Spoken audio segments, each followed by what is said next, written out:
నువ్వు తలకాయ ముందుకు ఒకసారి మరి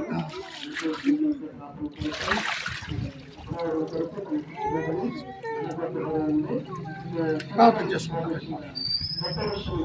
సకల ఆశీర్వాదకు కారణాభూతుడైన మా ప్రియ తండ్రి, ఈ ఘనమైన అత్యున్నతమైన నామానికి వందనాలు, స్తుతి స్తోత్రములు తండ్రి. ఇదిగో తండ్రి, నీ బిడ్డకు తండ్రి, తండ్రి యొక్క కుమారుని యొక్క పరిశుద్ధాత్మ నామములోనికి బాప్తిస్మం ఇచ్చి ఉంటుండగా ఈ బిడ్డను తండ్రి మీరు దీవించి ఆశీర్వదించి బలపరచండి తండ్రి. ఇదిగో నీ బిడ్డ ఇక నుంచి తండ్రి క్రీస్తులోనికి బాప్తిస్మం పొంది ఉంటుండగా అయా తండ్రి, తండ్రి యొక్క ప్రేమ, కుమారుడైనటువంటి యేసు క్రీస్తు ప్రేమ, పరిశుద్ధాత్మ యొక్క సహవాసము కలిగి తండ్రి ఈ లోకములో నుంచి పరలోక రాజ్యానికి పిలువబడి ఉన్నట్టుగా చూస్తూ ఉన్నాం. మేమందరము తండ్రి ఇలాగునే బాప్తిసం పొందుకొని ఈ యొక్క సంఘములో చేర్చబడ్డట్టుగా మేము చూస్తూ ఉన్నాం. అలాగనే నూతనంగా తండ్రి నీ బిడ్డ కాశమ్మ సహోదరుని మీరు దీవించి ఆశీర్వదించి బలపరచండి తండ్రి.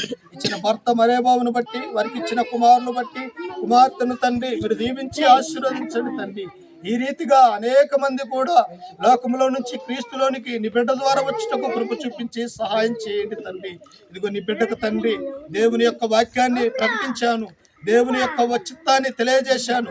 అంతేకాదు తండ్రి అయినటువంటి దేవుణ్ణి, కుమారుడైన యేసు క్రీస్తు వారిని, పరిశుద్ధాత్మ ఈ నామములో నీ బిడ్డకు బాప్తిస్మం ఇచ్చి ఉంటుండగా బిడ్డను మీరు దీవించి ఆశీర్వదించి ఇక నుంచి నీ బిడ్డ నీ యొక్క కుమార్తెగా జీవించబోతూ ఉంటుండగా అయా తండ్రి ఎల్లప్పుడూ తండ్రి ఈ యొక్క కుటుంబాన్ని మీరు దీవించి ఆశీర్వదించండి. అంత మాత్రమే కాదు తండ్రి, ఈ రక్షణ భాగ్యాన్ని నీ బిడ్డలు చర్చికొచ్చిన నీ బిడ్డల కుటుంబాలని ఇక్కడ ఉన్నటువంటి ఎంతమంది అయితే ఉంటూ ఉన్నారో వారందరినీ కూడా తండ్రి నీ పరలోక రాజ్యంలో మమ్మల్ని జ్ఞాపకం చేసుకోగలరని ఈ మనవులు మా రక్షకుడు మా ప్రభు అయిన యేసు పరిశుద్ధ నామమున ప్రార్థించి అడిగి వేడుకుంటున్నాము తండ్రి.